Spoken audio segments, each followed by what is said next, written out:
It's been proven time and time again that what's good for the bird is good for the herd, meaning that cattle and wildlife can coexist and actually thrive on the same landscape. The USDA Natural Resources Conservation Service has an approach called Working Lands for Wildlife, which is aimed at conserving habitat while also keeping working lands in the hands of ranchers and other landowners. Brian Baxter shows us how this program is making a difference for producers in the Great Plains region. The grasslands of the Great Plains are prime cattle country, but the health of those grazing lands is under direct threat from woody plant encroachment. With woody encroachment and, cedar trees coming in, for every, 5% of cedar canopy you have on your property, you're going to lose an animal unit's worth of forage. You don't see that over a year. You see that over 5, 10, 20 years when that 5% suddenly becomes 20%. And so, it's taken away your forage quality and quantity that would otherwise be available to your livestock. And that's what really got us everybody going the way that we have been going, is because it was impacting us financially. Well, it's not only impacting us financially, but when you look at the wildlife, it was impacting their habitat. So we really kind of got to the concept where what is good for the livestock is good for the wildlife. I think we've identified now that it's not a Sandhills issue, it's not a Luss Hills issue, it is a Great Plains issue. It does take all the partners we can find. Federal level, the NGOs, our universities, our land grants, whatever we can do to work together. We need the science to say, okay, we'll get rid of them, but now how do we keep them out? And so that's where our partners at USDA can come in with their grazing programs. To fight this threat to the Great Plains biome, ranchers and conservation groups in multiple states have joined together in Working Lands for Wildlife, an approach of the USDA Natural Resources Conservation Service. The Working Lands for Wildlife group, it's all science supported, but it's also rancher driven. Ranchers and landowners are asking for these solutions. NRCS, we're just a technical agency that fits the need of being able to be in there and provide some technical assistance early on to groups as they're starting to implement the solutions that these scientists bring forth.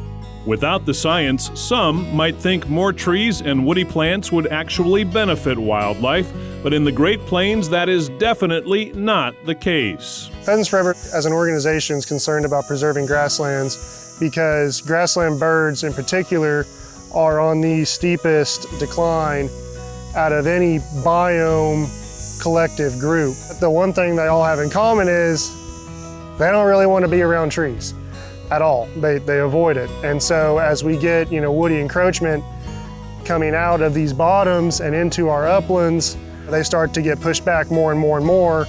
And on top of, already habitat fragmentation and landscape fragmentation, it's just another nail in the coffin, so to speak. We're managing for the wildlife. And so the mule deer, the grouse, the chicken that are out here, they don't want trees. They'll get by with the yucca plants, the shrubs, the plum thickets, chokecherry thickets. That's all they need. And so if you like what was put here originally, then you work really hard to just keep it that way.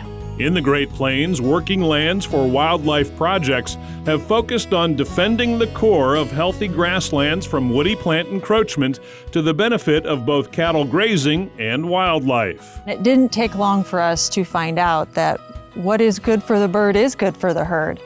And not only that, but the herd needs birds and birds need the herd. So, our grazing is a tool for us to provide the needed habitat that our birds need. Grazers on the landscape provide the patchiness, the composition, the structure that all the birds need for their entire life cycle. When you're incorporating, good grazing management, good woody plant control, accompanying that with prescribed fire, those are the ingredients that your grassland birds are need, and those are the ingredients that as a livestock producer you're going to need as well. So it kind of ties it all back in together. And for ranchers, the experience shows that small management changes can provide big benefits to wildlife habitat. It was really quite easy for us to just maybe adjust some of the timing of our grazing in certain areas where we wanted to create certain habitat.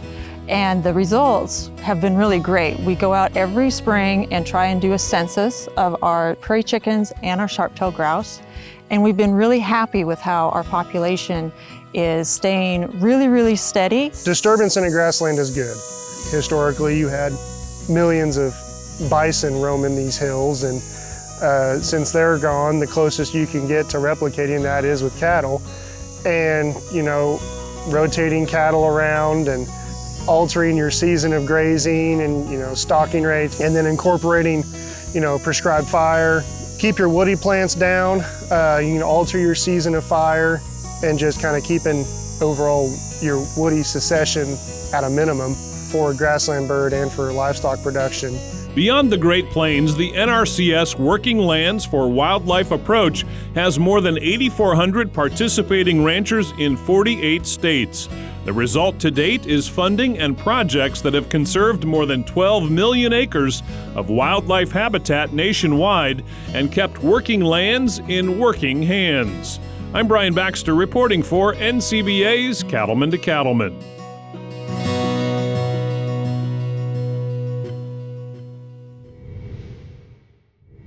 If you have conservation practices you'd like to put in place on your own operation, you should start by visiting with your local NRCS office about the technical and financial assistance they can provide.